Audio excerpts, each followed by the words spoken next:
Nós temos aqui o engenheiro e militar da reserva, foi presidente do Departamento Nacional de Infraestrutura de Transporte durante o governo Dilma. Com vocês, Tarcísio Gomes de Freitas, o rei do asfalto. Grande Tarcísio. Fala, Tarcísio. Tarcísio Meira. Você sabe, Tarcísio, que você é conhecido aqui como Deus do Asfalto. Exato. Deus, aqui, nem rei. Nesse programa. É o Deus do Asfalto, porque você não pode... ser conhecido como Deus da beleza, bem melhor do que Deus do asfalto, mas tudo bem. Você não força também, peraí. E o Delar é o Deus do asfalto. Muito bem, muito bem. Vamos às perguntas. A gente tem pouco tempo aqui para fazer as perguntas. São 1h11. A gente tem horário. Zuzu, você começa ou não? Eu sou um cara da carteira estourada, confesso. Eu queria saber quais são as mudanças do novo Código de Trânsito brasileiro, que foi sancionado pelo presidente. Tá certo. Bom, vamos lá. A ideia do novo código é simplificar a vida do cidadão. Isso está sendo feito em todas as áreas, né? A gente lançou agora um programa Voo Simples, que é para simplificar a regulação também, que matou e asfixiou a aviação regional, aviação agrícola, aviação experimental. Então, a gente está fazendo isso em todas as áreas, né? A ideia é que, primeiro, o prazo de validade da carteira passe de 5 para 10 anos, né? Isso porque não há razão orgânica para que a gente fique renovando a carteira a cada 5 anos. Um garoto que tira a carteira com 20 anos tem que voltar, fazer aquele exame médico para testar a sua rigidez física com 25, não faz o menor sentido. E no passado já foi assim, no passado você tirava a carteira a primeira vez com 18, aqui no Brasil você só ia renovar a carteira de novo com 40. Então a gente está fazendo as renovações de 10 em 10 até 50 anos, de 50 a 70 a cada 5 e a partir de 70 a cada 3. A outra questão importante, né, acho que é fundamental, é a mudança na pontuação para a suspensão do direito de dirigir. Então, observem que antes a suspensão se dava com 20 pontos, né? Isso é ruim porque é o seguinte, 2/3 das infrações do Código são graves ou gravíssimas. E, além disso, várias sanções administrativas, por exemplo, o cara deixou de fazer a transferência no veículo dele, aí ele é multado e perde pontos na carteira. Então, era muito fácil chegar aos 20 pontos. E aí, o que acontece? Os Detrans ficavam asfixiados, eles não conseguiam operacionalizar os processos de suspensão com 20 pontos. Então, alguns faziam com 40, com 50, com 60, até com 70 pontos. E, no final, isso tira o foco do Detran para atuar naqueles condutores que cometem realmente as infrações mais graves. O caso da alcoolemia, o caso, por exemplo, do racha. Então, a carteira, a pontuação está passando para 40 pontos, né? E isso dá um alívio, principalmente para aqueles condutores profissionais, como motorista de Uber, o motorista de táxi, o motorista de caminhão. É lógico que tem um sistema de incentivo aí. 40 pontos para aquele que não comete infração gravíssima. Se o cara cometer uma infração gravíssima, 30 pontos. E se ele cometer 2 infrações gravíssimas, 20 pontos.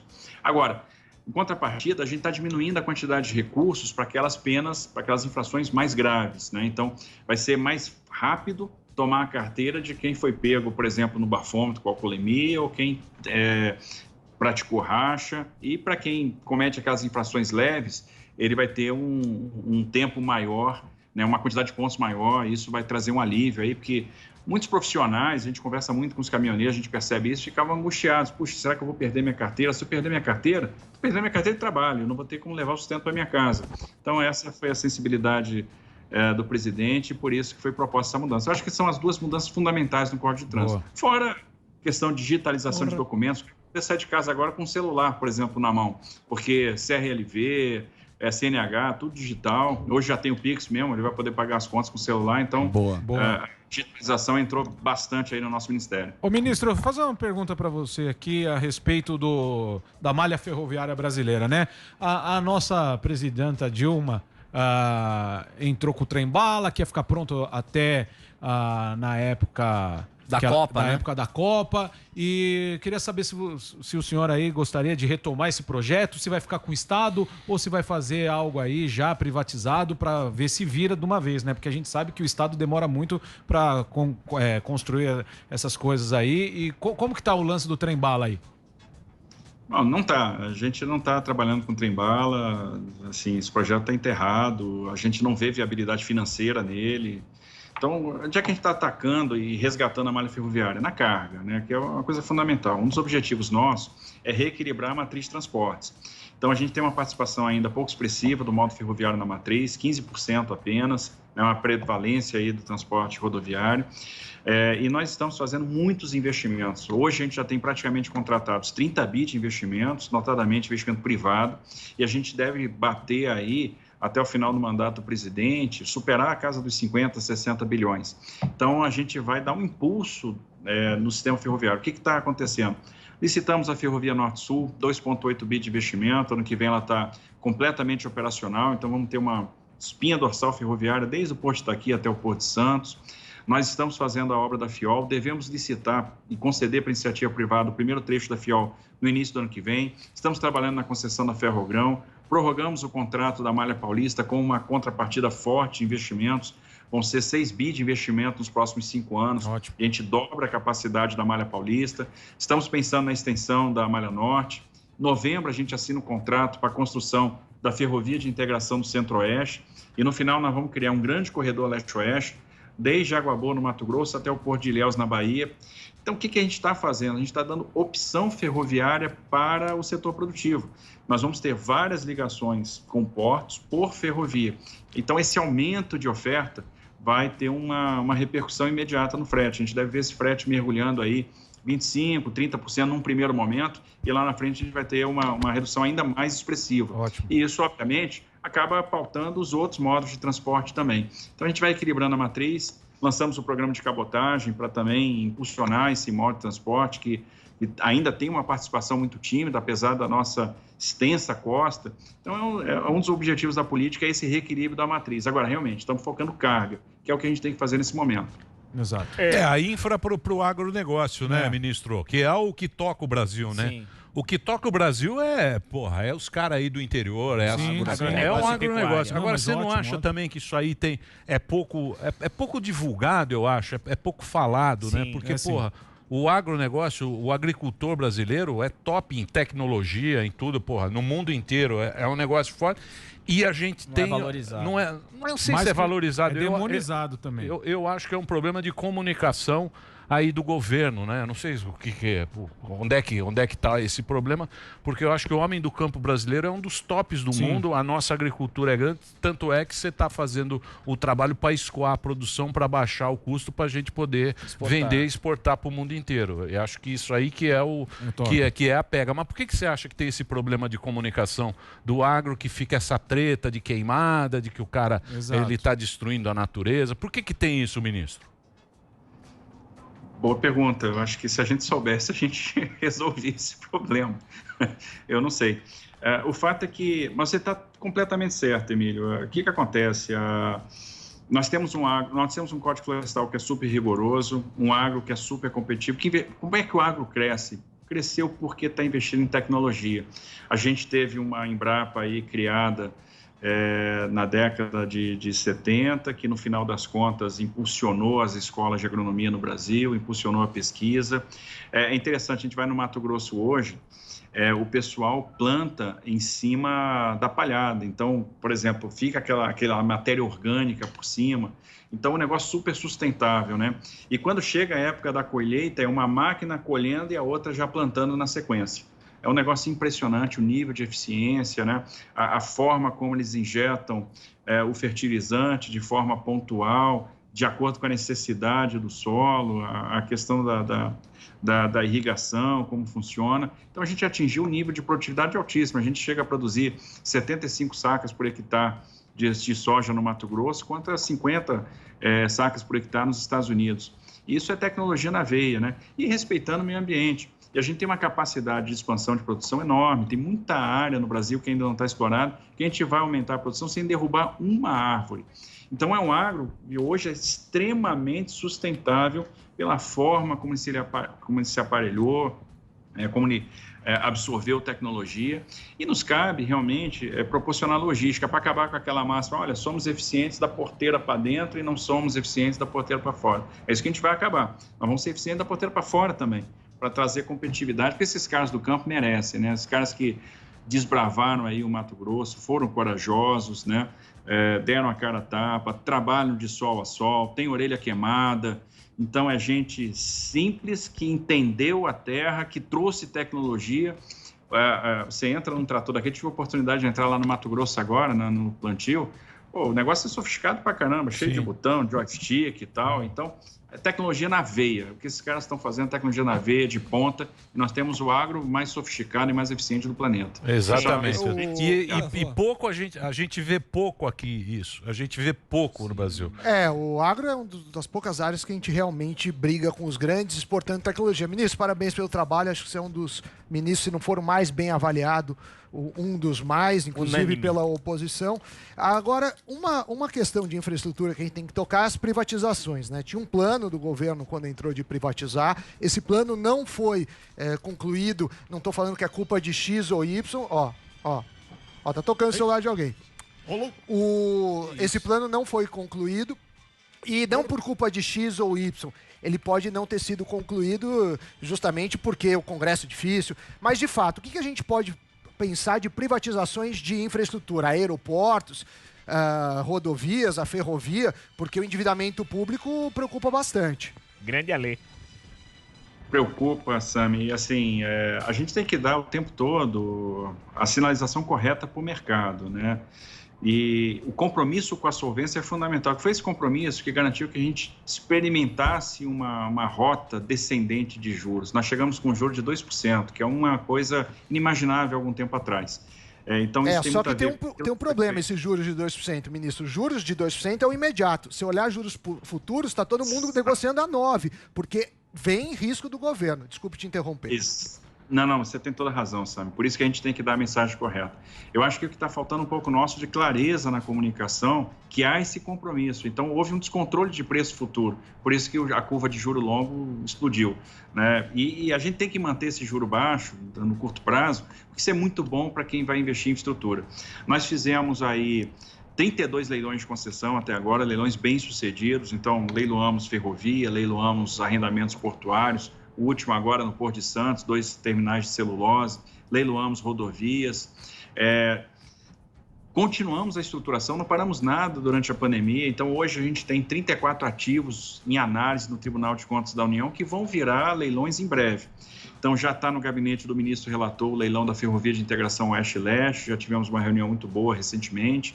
Tivemos a reunião de finalização dos projetos da BR-153 Goiás-Tocantins e da 163 Pará na sexta-feira. O que a gente pode esperar para o início do ano que vem? Uma quantidade bastante grande de leilões que estão no forno. Por exemplo, aeroportos. Nós vamos fazer 41 leilões de aeroportos até o final do mandato do presidente. A gente faz 22 agora no primeiro semestre do ano que vem. Já estamos estudando a 7ª e última rodada, a rodada derradeira, que a gente transfere todos os aeroportos da Infraero para iniciativa privada, que vai contar com 19 aeroportos, incluindo Congonhas e Santos Dumont. Agora, em novembro, a gente abre a consulta pública para a primeira privatização de porto da nossa história, que vai ser a Companhia Docas do Espírito Santo. E alguém pode se perguntar, mas por que vocês estão fazendo Espírito Santo? A gente está pegando um porto menor para aprender, né? Erramos alguma coisa na estruturação, já aprendemos, corrigimos a rota, acertamos o modelo regulatório e vamos submeter isso agora ao mercado. Ano que vem a gente está fazendo esse primeiro leilão e já estamos estudando agora sim Santos, que vai ser a grande privatização do setor portuário, bastante aguardada, e a gente vem então numa rota de preparação para essa privatização. A gente implementou um novo PDZ, acertamos a questão da poligonal, as outorgas portuárias estão ficando no porto para resolver aquela questão dos passivos, para na sequência a gente fazer a privatização. Vamos ter aí mais de 15 mil quilômetros de concessão de rodovias. Ano que vem a gente já começa fazendo um 53 Goiás-Tocantins e lá na sequência nós vamos fazer Dutra, que já estamos encaminhando o projeto da Dutra para o TCU. Projeto super sofisticado, super moderno, com muitas inovações regulatórias e vamos caminhar muito na direção das ferrovias, né? Então a gente está falando de conceder todos os aeroportos, de privatizar portos, a gente deve privatizar 4 até o final do período do presidente, fazer muitas concessões rodoviárias e também muitas concessões de ferrovias, né? Então, acho que a gente vai caminhar bem dentro dessa lógica. De fato, a provisão da infraestrutura vai ter que ter a pegada privada, né? Não há outro jeito da gente fomentar a infraestrutura, se não for eminentemente com recurso privado. Ô, ministro, como que faz? O senhor que é conhecido como o Deus do asfalto, né? Quando essas rodovias são privatizadas, a gente sabe que tem muitas outras que não é interesse das empresas privadas pegarem. Como que vocês estão trabalhando para isso? Porque, por exemplo, a Anhanguera é uma rodovia que eu acho muito boa, eu passo muito por lá, viajo muito por lá e deve gerar bastante para as empresas. E essas rodovias que vai para cidades menores e tal, o que vocês têm feito para que talvez essas empresas peguem também, vai junto no combo quando pega uma rodovia maior de importância, não? Boa, você foi na veia. É exatamente isso. A gente trabalha aí de duas formas. Primeiro, fazer o que a gente chama filé com osso, né? É o que vai acontecer no novo contrato da Dutra. Para quem reparou, o que acontece? A gente está fazendo a Dutra e está fazendo junto a Rio Santos, no mesmo contrato. Então, ao invés de fazer só a licitação Rio-São Paulo, nós estamos fazendo Rio-São Paulo e também Rio-Ubatuba, né? Porque o trecho federal na Rio Santos vai até Ubatuba. Sim. Então, quem sustenta a Rio Santos não é a geração de receita da Rio Santos. Quem vai sustentar a Rio Santos é a geração de caixa da Dutra. Então, a gente está jogando a Rio Santos lá dentro, que é a única forma da gente trazer investimento privado para lá, botar ela de pé, fazer duplicação, fazer as estruturas de contenção, que são várias ao longo da rodovia, de maneira que isso tenha uma sustentabilidade financeira. Então, a Dutra suporta isso. Isso está acontecendo na 381-262, 381 Minas com 262 Espírito Santo. Quem sustenta, na verdade, a 262 Espírito Santo é a 381 Minas. Então, a gente está fazendo esse combo para que a gente tenha um arranjo, né, e que traga uma sustentabilidade financeira e a gente consiga aí passar mais quilômetros para a iniciativa privada. É lógico que não dá para passar tudo para a iniciativa privada. Existem aqueles trechos que a gente não vai conseguir nem compor, porque tem que ter uma sinergia operacional, uma proximidade, etc. Então, como é que a gente vai fazer? A partir do momento que eu também faço uma carga muito grande de concessões para a iniciativa privada, eu começo a liberar espaço orçamentário para investir naquelas rodovias que aí, de fato, são menos atrativas, que têm um caráter ou de indução, ou um caráter muito mais social. Ótimo. Muito bem. Ministro, você me permite eu fazer 2 minutinhos, tenho que fazer um break aqui para a rede, eu sei que você está cheio de... está atendendo gentilmente a gente. Depois de tanto tempo, temos aqui o Marinho também a pergunta, o Alba tem a pergunta. 2 minutinhos, a gente volta já com o ministro. Para você seguir no Instagram, é Tarcísio GDF.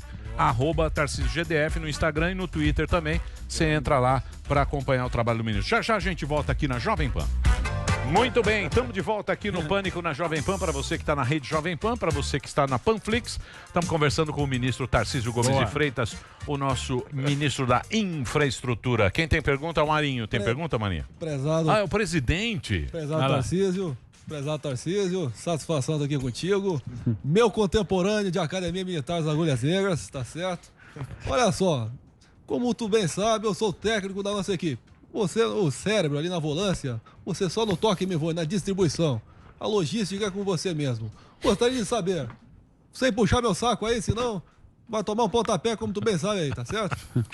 Meu estilo comparado ao Vampirão e a Presidenta. Sendo sincero aí, conta pra nós aí. Como é que é trabalhar com os três? Sensacional. Agradeço aí, tá certo? Seu estilo é o melhor. Tá certo, tá promovido aí, tá certo? Promovido aqui. É o sucessor para 26 aí, tá certo? Mas o presidente tem uma coisa interessante pra caramba, que é liderança. E realmente ele exerce essa liderança de uma forma interessante porque é dele, é inato, nasceu com ele, é dom. Ele tem carisma, ele tem liderança. Ele faz uma coisa que eu não vi ninguém fazer. Ele faz reuniões periódicas com os ministros, ele pontua tudo. Ele tem uma maneira muito simples de ser. Ele é uma pessoa muito simples, uma pessoa muito verdadeira. Isso conquista todo mundo. Então, assim, todo mundo que trabalha com ele, que está no entorno dele, tem admiração. Passa a admirar, passa a querer cumprir a linha que ele determina, né, de comungar daquele propósito. A gente vê verdade no que ele fala. Ele é um cara que quer transformar o Brasil, quer fazer o melhor pelo país. Isso é muito sincero da parte dele. Ele tem uma capacidade de se transmutar na vida das pessoas, ele se coloca na posição das pessoas. Quando teve a pandemia, a primeira coisa que ele pensou é o seguinte: Como é que o cara do churrasquinho de gato vai viver? Isso era uma coisa verdadeira dele. Como é que o cara que vende o refrigerante no sinal? Como é que o cara que sobrevive na porta do estádio de futebol? E foi isso que acabou motivando a economia a criar o auxílio emergencial, que no final das contas foi uma camada de proteção olhando o andar de baixo. Alguma coisa que a gente tinha visto no Big Deal lá nos Estados Unidos, e que, de certa forma, foi a mesma solução que o americano deu. A gente combateu pela via fiscal o grave impacto social que veio decorrente da crise. A gente viu uma caixa overnight estruturando um sistema que em dias pagou milhões de famílias, milhões de brasileiros. Isso, no final das contas, manteve a economia pulsando, foi importante, né? A gente tem até um descasamento da massa salarial para o que houve de consumo, então nós temos um estoque de poupança aí que eu acho que vai vir à tona nesses próximos meses, mas a coisa aconteceu muito na linha da humanidade, né? Dessa preocupação com o cara mais frágil, mais vulnerável. Ele consegue fazer esse exercício, não tem medo do povo, tem uma sensibilidade, uma intuição que eu nunca vi, e principalmente é corajoso à beça. Eu nunca vi um cara tão corajoso, porque vamos lá, eu sou ministro hoje por causa da coragem dele, porque se fosse qualquer outro candidato a presidente eleito lá atrás, o ministério estaria com um partido político. Para ele pegar, apostar num cara que era um desconhecido em função do perfil técnico e fazer esse rompimento de paradigma é uma coisa dele que exigiu muita coragem. Ele paga até hoje um preço por isso, mas é um legado que ele está deixando e funciona, né? Eu acho que entregar pastas técnicas na mão de técnicos funciona. Agora, ele foi o primeiro a fazer isso e por isso já entrou na história, então ele já está deixando um legado. Então tem uma admiração profunda, absoluta por ele, é um cara muito sério e que quer realmente fazer um trabalho. Fez a média bem. Agora, o Tarcísio, também tem outra coisa, outro trabalho também que os caras fizeram aí, né, que merece a moral. O pessoal, o Mickey Mouse lá, o pessoal da economia, com o auxílio emergencial, né? Porra, os caras fizeram, o Mickey Mouse, porra, eles fizeram um trampo. Bruno Bianco. O Bruno Bianco fez. Não, é o Bruno. Bruno Bianco. O Bruno Bianco. O Bruno. É que a gente chama ele de Mickey Mouse. Ei, Mickey! A gente também. Vocês também chamam ele de Mickey? Não, ele é gente boa. É o ratinho aí, o ratinho Mickey Mouse aí. Tá certo? Ele é gente boa. Também fizeram um puta de um trabalho que, porra, em tempo recorde e tal, foi um... Mais ou menos. Eu imagino... O que foi, Vila? Mais ou menos. Professor Vila. Eu tô aqui para fazer o contraponto aqui. O senhor faz um trabalho regular. Eu até... Dos ministros, o senhor é de 0 a 10, ficava de recuperação na minha. Mas eu quero fazer uma pergunta pro senhor, porque o seu presidente, que o senhor enalteceu tanto e tal, ele falou que ia acabar com o IPVA. E eu queria saber uma posição sua e como é que estão as obras no Nordeste, porque ele tá de olho na reeleição. Não adianta mentir, não, porque eu sei que ele tá de olho na reeleição. Então é isso, eu queria que o senhor respondesse tudo de uma forma teatro farsesco isso aí. Tudo teatro farsesco aí que vocês querem ludibriar o nosso povo sofrido lá na Grécia. Exatamente. Eu sei disso. A questão do fim de sei IPVA e as obras do Nordeste e com o Rio São Francisco e tal. Repare bem.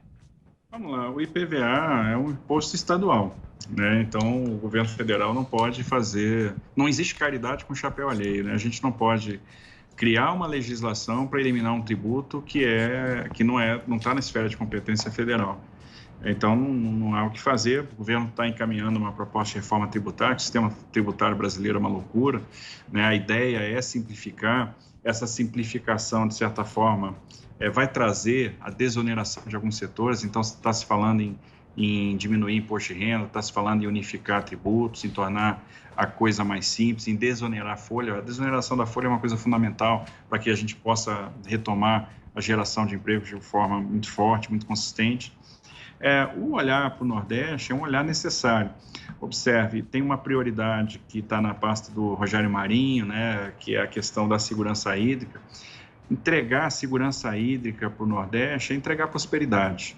Então, como é que a gente traduz os investimentos em segurança hídrica? A gente está dando, na verdade, a prosperidade para aquelas pessoas, está dando esperança. A mesma coisa é o programa de regularização fundiária. Dar um título de posse, dar um título de terra para as pessoas é entregar prosperidade, é dar a ela acesso ao crédito, dar a ela a condição de desenvolver a sua atividade como pequeno produtor rural, tornar aquela pessoa que às vezes tem um tratamento de invasor num produtor, né? Então, o Nordeste tem carências, né? Tem necessidade de infraestrutura, tem necessidade de estradas. Pega a Bahia, por exemplo, um estado enorme, riquíssimo, que tem um agro que está se desenvolvendo no oeste a taxas superiores ao do Mato Grosso. Precisa de estradas, a gente precisa da pavimentação da 030 para ligar esse centro de gravidade da produção a Caetité e poder, então, a gente usar a ferrovia que nós estamos fazendo no escoamento. A gente precisa terminar a pavimentação do 135, que corta Minas Gerais, corta o estado da Bahia, chega lá no Piauí, entra no Maranhão e vai até o Porto de Itaqui. 6, 8 milhões de toneladas estão chegando todos os anos no Porto de Itaqui e passam pela BR-135, que tinha se acabado, nós estamos reconstruindo, nós estamos fazendo o alargamento do 135 no Piauí, esse alargamento está salvando vidas, 2/3 de redução de acidente, né? Nós estamos fazendo o Anel de Fortaleza. O Anel de Fortaleza, no final das contas, tem uma lógica logística, porque a gente faz a ligação para o Porto de Pecém, estamos pensando em estruturando concessão para duplicar a 116, a 304. O contorno de Recife é uma obra fundamental do ponto de vista também de logística, isso impulsiona o Porto de Suape. Investimentos não acontecem em Suape por medo de operadores portuários de não ter a logística, de ter dificuldade de acesso.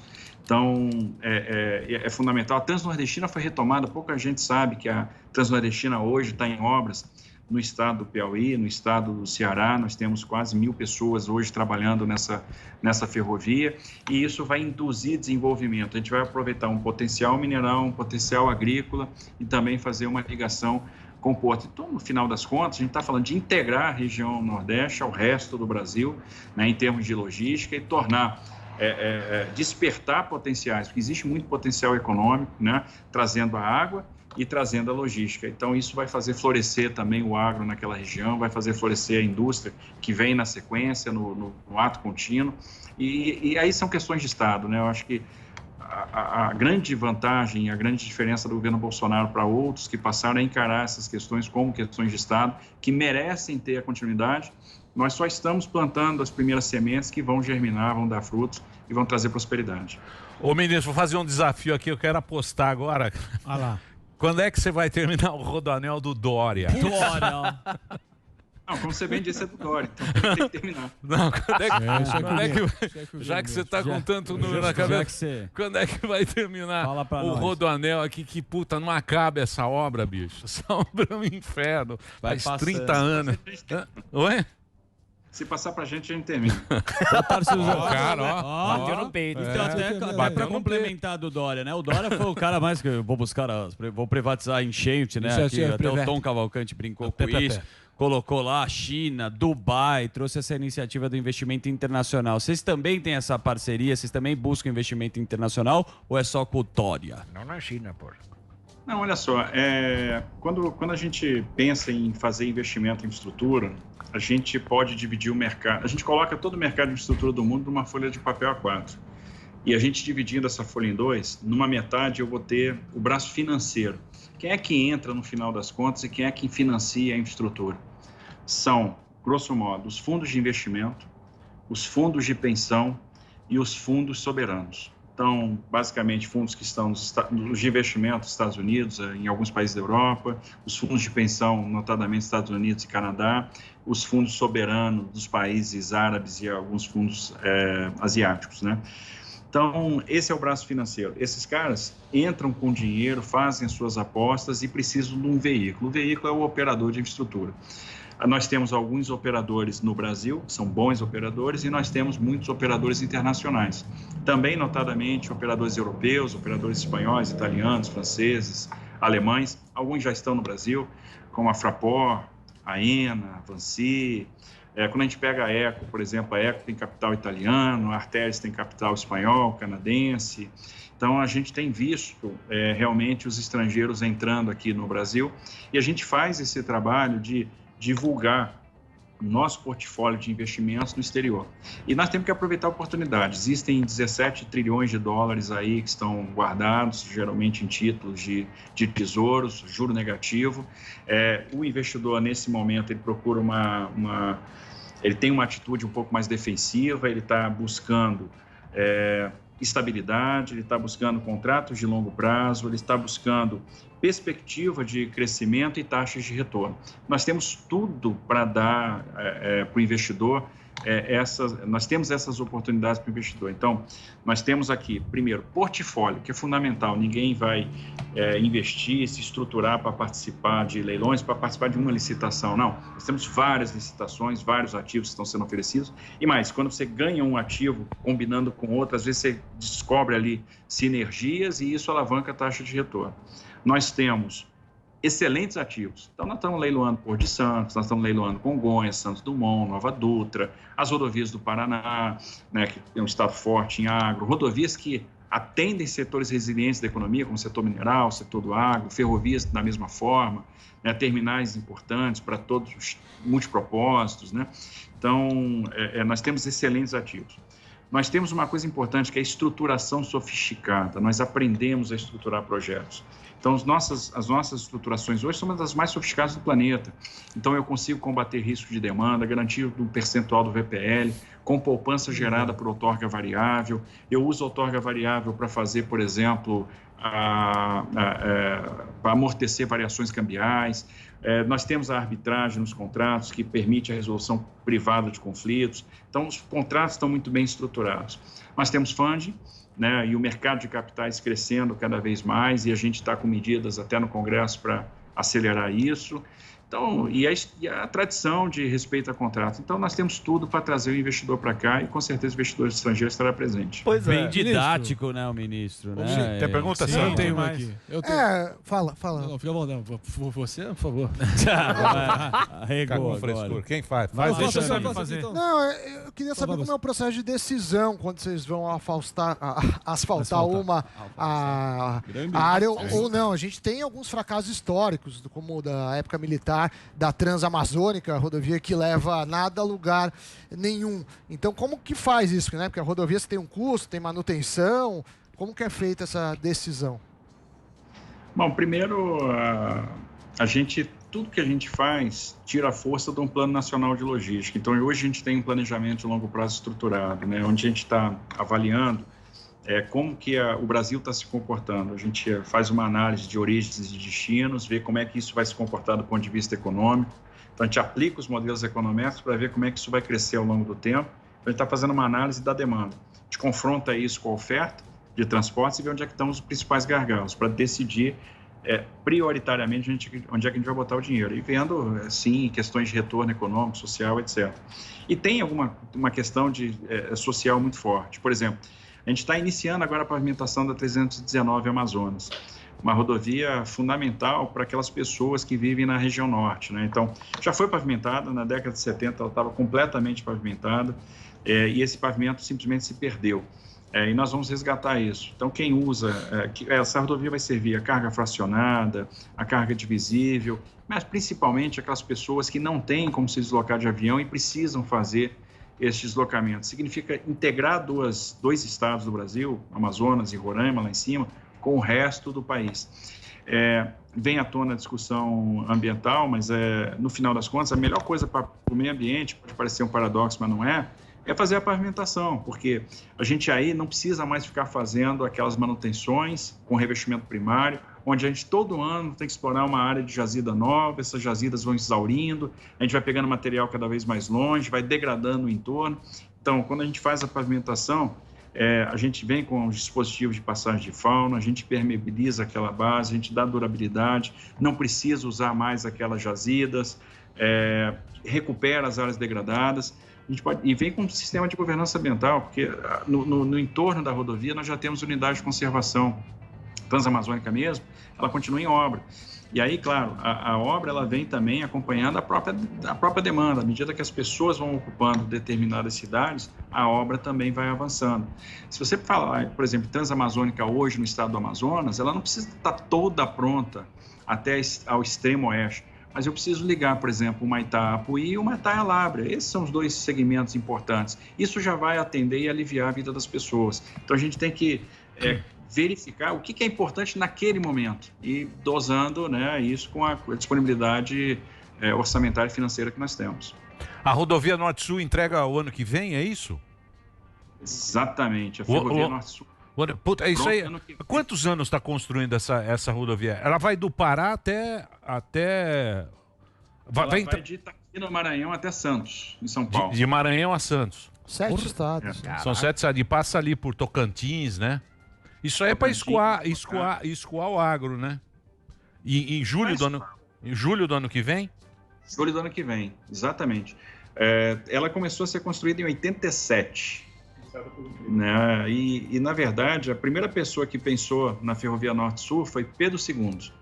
Então, ela foi desenhada, pensada no segundo reinado, tomou corpo no governo Sarney, lá em 87, né?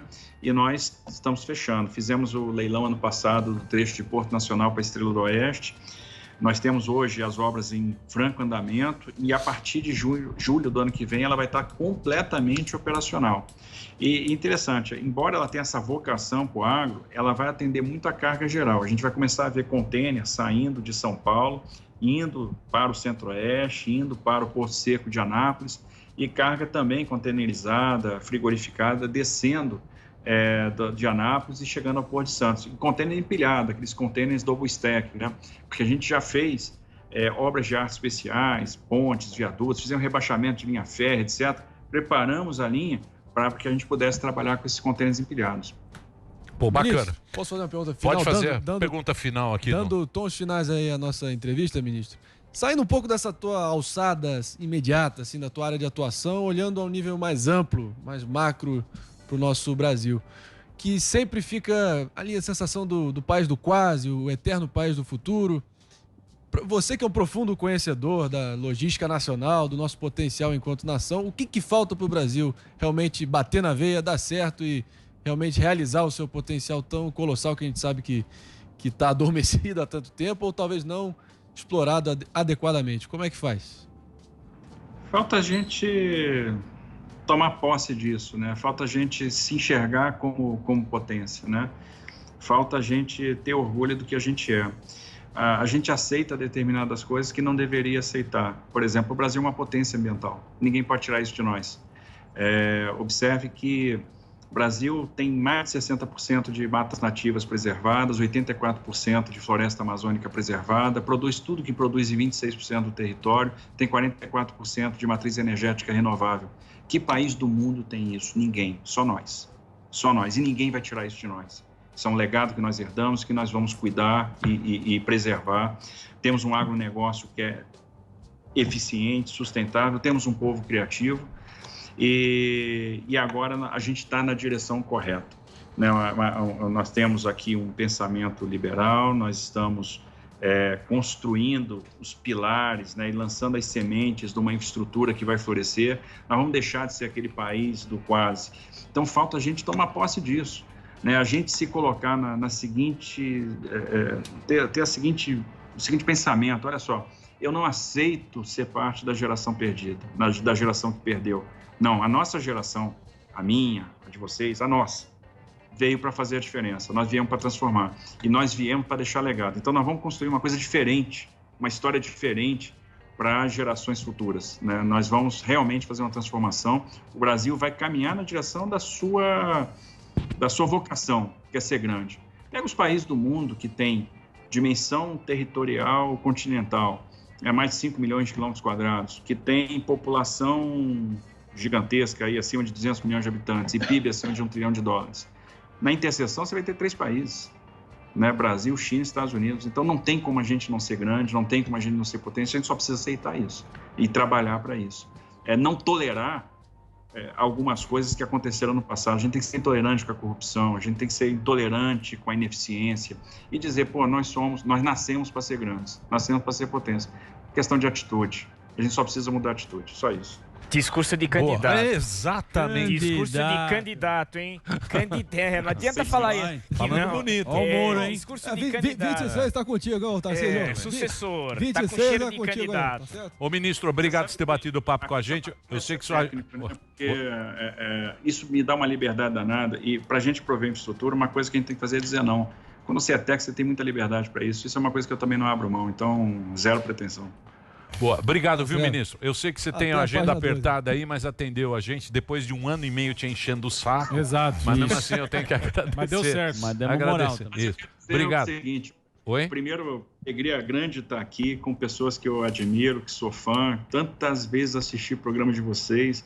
E assim, é uma alegria. Eu nunca pensei em falar com pessoas. Assim, eu sempre vi o Sami dando explicações econômicas. Eu nunca pensei que ia bater papo com Prazer ele. é Eu meu. nunca pensei na minha vida que ia conversar com o impostor. Boa, garoto. Nem eu, meu. Cuidado, hein? Vamos marcar aí. Eu sei que seu pai fazia a música. A gente vai fazer um churrasco lá pro Pixinguinha também, garoto. Beleza.